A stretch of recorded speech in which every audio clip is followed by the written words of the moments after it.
A week after my 75-year-old father's accidental death, I received an unexpected letter.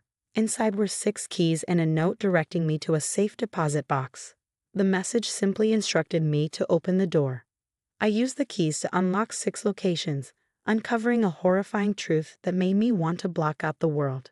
Fueled by a desire for revenge against a specific person, I embarked on a mission to uncover the full story.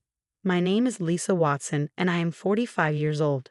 My father was the president of a welfare-related company, and my mother passed away when I was a baby, leaving me with no memories of her.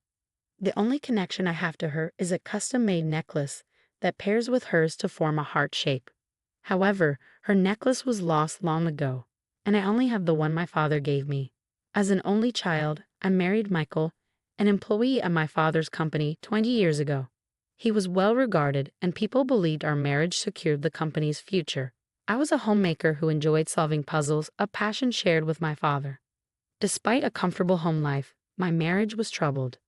Before our wedding, Michael was kind, but his attitude changed afterward. "Welcome home. I'll prepare dinner," I would say, only to hear, "I ate out. I don't mean anything. I'm going to bed." When I expressed my loneliness, he snapped, "You're acting all cute, and it's disgusting. I hate that kind of thing." His behavior grew colder, and we couldn't discuss starting a family. We remained childless, and by the time I was 40, I had given up on having children. 3 years ago, Michael began coming home late, smelling of sweet perfume. One day, I asked if he was cheating. He replied, "I just go to hostess clubs for business. It's part of my job. Don't complain." When I pressed further, he struck me, his eyes bloodshot with rage. "A carefree housewife like you shouldn't meddle in my affairs." Got it. At that moment, with no work experience, I felt trapped and remained silent. However, my father often said, "You can build trust with business partners without hostesses or alcohol." This made me wary of my husband's behavior, so I confided in James, my father's close associate. James, a year younger than me, was like a comforting younger brother, always listening earnestly to my concerns while keeping an appropriate distance. He held a high position in my father's estimation and occasionally visited our home for work-related matters. One day, I asked him, "James, what do you think about business partners going to hostess clubs?" His response was measured. "Times change, and so do people's approaches to work." True. Thank you, I feel better now. "If you ever need help, don't hesitate to ask," James assured me. His calm demeanor encouraged me not to dwell on the matter further. However, life took a dramatic turn shortly afterward. 1 month ago, the morning after my husband left for an overnight business trip, I received a call from the police. My beloved father had passed away in an accident. When I arrived, he was already in the mortuary, appearing as if he were merely asleep. The police arrived with my husband, James, and several company executives. "Why would this happen? Please tell me everything," I implored tearfully. The investigating officer informed me that my father had jumped from a desolate cliff. Traces of sleeping pills were found in his system, and his abandoned 7-seater car was nearby. Inside the car, they discovered a neatly typed suicide note. The letter contained the words, "I'm exhausted," and left the position of the company president to my husband, Michael. Although it wasn't handwritten, James explained that my father often created memos on his computer, so a typed note wasn't unusual. Based on their experience, the police speculated that my father might have taken the pills to cloud his consciousness before leaping. James wasn't present at the time, and no witnesses had come forward. I sincerely apologized despite being in the position of a close associate, James said, tears welling up in his eyes but managing to hold back. Even my usually cold husband, Michael, gently embraced my shoulder during this difficult moment. My father, who presided over many employees, left behind an abundance of tasks for those who remained. In the days that followed, chaos reigned within the company. For now, my husband assumed the role of president, and James seamlessly transitioned into his right-hand man. Meanwhile, I was busy handling matters related to relatives and acquaintances. Times like these made me wish I had a sibling. As an only child who had lost both parents, I felt a vague sense of loneliness despite my husband's presence. I grappled with my emotions. 1 week after my father's death, I received a letter addressed to me. Inside the envelope was another with a cryptic message. "Read this after finding a safe place." Curiosity piqued, I opened it immediately. 6 keys and a slip of paper with the location of a safe deposit box fell out. A single note accompanied them. Open all the doors. Only then will you discover the truth. Recalling my father's love for puzzles, I felt a glimmer of relief amidst my sadness. Intriguing, I thought. From that day on, between household chores, I visited 6 different safe deposit boxes, unlocking each one. What unfolded was beyond my wildest expectations. Could this be real? I gasped, unraveling a truth that sent shivers down my spine. As the events of the past played out in my mind, tears traced down my cheeks. I can't stay idle even if it leads to a heartbreaking conclusion, I resolved. With my emotions weighing on me, I set forth. One day, a month after my father's funeral, my husband returned home unusually early and offered me wine. It was a gesture he had never made before. Well, this is unusual. What's the occasion? Actually, James mentioned that you like wine, so he gave it to me. Really? I said, surprised. When my husband pulled out the bottle, I wondered what was going on. However, I did enjoy both red and white wines, having discussed them with James before. James really knows everything about our family, doesn't he? With that, my husband disappeared into the kitchen with the bottle and opener. He returned to the living room with a glass of wine in hand. I still have some work to do, so go ahead, Lisa. Thank you. Hold on a moment, I want to prepare some snacks. I retreated to the kitchen, busying myself with preparations before returning to my seat. Cheers, I said, raising my glass to take a sip. My husband's expression twisted, and he squinted at me. Seeing his reaction out of the corner of my eye, I couldn't help but smile inwardly. An hour later, my husband scrutinized my face suspiciously. Hey, has anything changed? Not really. Oh wait, is it because I'm still awake?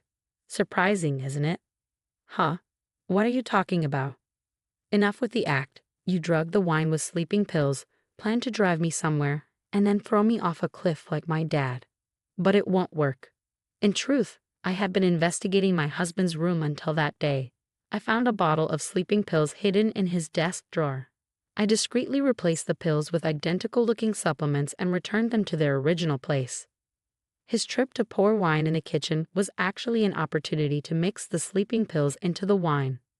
Why are you snooping around my things? Those pills are for when I can't sleep. I don't need your transparent lies. Actually, something like this was sent to me recently. I dramatically spread out the letter and 6 keys on the table. I opened all the doors.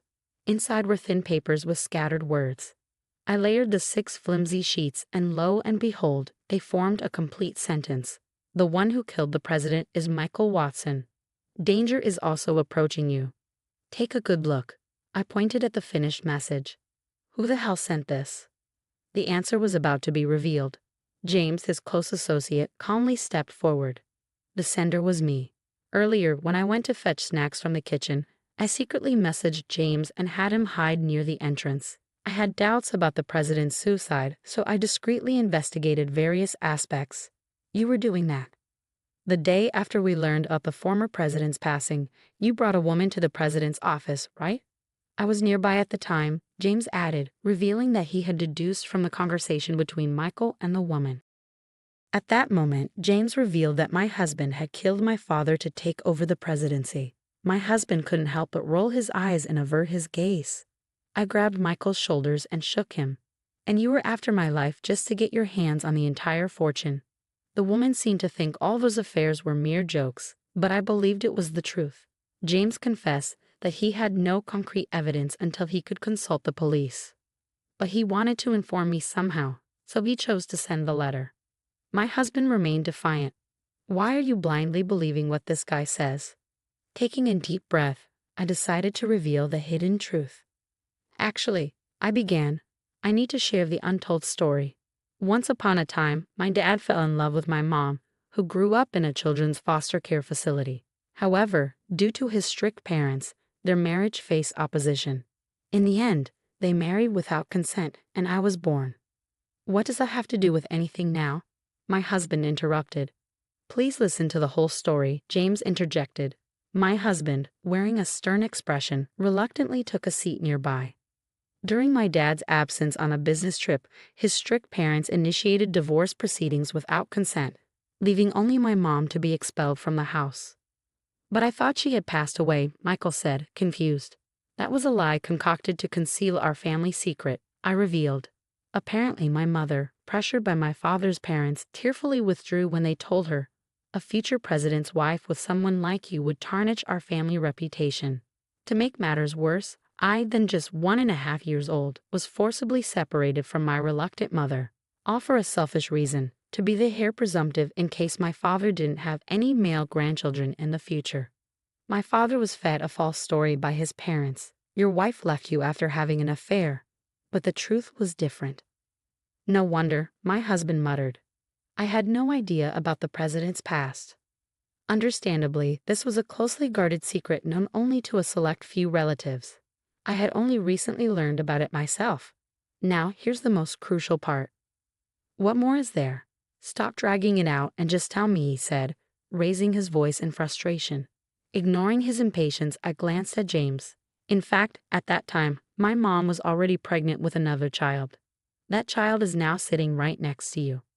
James, my husband asked, stunned. Wait, so you two are siblings? James nodded silently. My mother, who had been cast aside, suffered from poor health and remained bedridden. Meanwhile, my father, unable to accept the betrayal of the woman he loved, never remarried and tirelessly searched for my mother's whereabouts.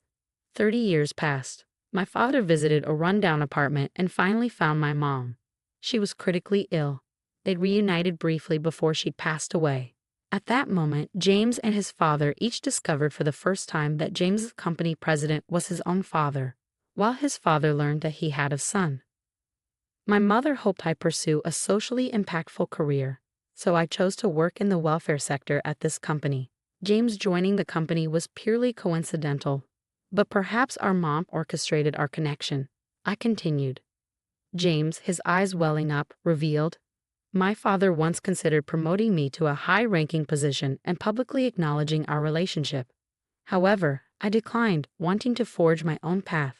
Revealing this would cause a stir, and Mom wouldn't have wanted that. Besides, I wanted to succeed on my own terms. Despite rejecting my father's offer, James' exceptional abilities led him to become the president's trusted right-hand man even without nepotism. The truth had finally come full circle. On my mother's monthly Memorial Day, the president would unfailingly visit my home to share memories of my mother. He was planning to come over the day before his fatal accident. Right, I confirmed. Yes, but for some reason, he didn't show up without any notice. It was unlike him. According to James, my father always called when plans changed. However, this sudden silence struck James as unnatural. As he delved deeper, he uncovered evidence pointing to my husband as the culprit. That's why he sent me that cryptic letter. It's all nonsense. Where's the proof that he's the president's son? Who would believe such a fabricated story? Michael's anger flared, directed at both of us. Naturally, I didn't blindly accept James the Count. I had seen irrefutable proof of our sibling relationship. Hey, can you show it? I asked. James took out a necklace, which had been lost a long time ago, from his pocket. He had been keeping it carefully since our mother passed away. When combined with the one I have, it forms a heart and is undoubtedly the one that our father and mother had custom-made. Is this just a coincidence? Doesn't this prove James is my brother? Even if it does, people lie. Besides, there's no guarantee, Michael said, still defiant. If you doubt it, we can do a DNA test with our father, I asserted.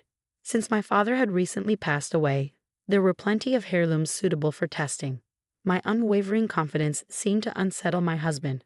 Suddenly, he crumpled a thin piece of paper with a coded message. Why did he go to such elaborate lengths? Well, that was to ensure that even if you stumbled upon it, you wouldn't easily recognize it. James had discerned that Michael, despite appearing competent at work, had a tendency to delegate inconvenient tasks to others. So, as a precaution, he assumed that even if Michael found this letter, he would assign it to a trusted subordinate. Interestingly, knowing my penchant for puzzles, James believed I would decipher the message. This trick was something the president devised during his lifetime. He'd proudly say, "How's that?" Quite clever, isn't it? Come to think of it, my dad always jotted down interesting ideas. He once mentioned wanting his daughter to tackle a mystery like this. And so with this backstory, my brother and I learned of my husband's crime. Over time, we meticulously searched for clues in his room. We discovered evidence that he had fabricated a false suicide note on his computer. Additionally, James checked Michael's motorcycle ride history using an app. It revealed a one-way trip from the accident site back home. "You loaded the motorcycle onto the car, pushed my dad off the cliff, and then used the bike to return home," I exclaimed. Recalling the day before my father's demise, my husband claimed to be on a business trip. However, according to James, there was no such task. "Your marriage to me was probably just about money and status." On the day when Michael secretly brought his affair partner into the president's office, James discreetly followed the woman. It turned out that she was a hostess from a cabaret club. Later, James infiltrated the club undercover. The woman, smitten with James, readily spilled the truth. Why harm my dad at all? I couldn't wait until the old man kicked the bucket. Despite Michael's repeated attempts to retire, my father adamantly refused, James revealed. It seemed my husband couldn't bear to wait for his demise. His selfishness ignited a fiery rage within me. "We'll share our findings with the police and request a reinvestigation." "But you haven't reported it yet." "Could it be because you still care about me?" my husband retorted, spouting nonsensical excuses. Even at this point, James, equally baffled, remained silent. "Going to the police would have resolved it through the legal system, wouldn't it?" James asked. "But I wanted to take matters into my own hands and avenge our dad," I confessed. When I confessed my inner turmoil, Michael finally seemed to grasp the situation he was in. He apologized tearfully on the spot. Michael's face was a mess of tears and a runny nose as he looked up at me. His body trembled uncontrollably. However, neither I nor my brother had any intention of forgiving Michael, who had sent our father to the afterlife. "What you've done is a serious crime. But please forgive me." "Prepare to experience despair," I said. Afterward, with James's assistance, I handed the sobbing Michael over to the police. In a subsequent interrogation, Michael admitted to taking our father's life. With the intervention of a lawyer, the divorce was finalized. The $20,000 compensation was paid from his savings. According to reports, Michael, now confined behind bars, appears to be a mere shell of his former self. The woman, aware of his marital status, had an affair with him and also demanded alimony of $10,000. Meanwhile, James, publicly acknowledged as the president's biological son, has assumed the role of the president. His past accomplishments were duly recognized. I'll be assisting with administrative tasks at the company from now on. My brother and I will join forces to uphold the legacy our father left behind.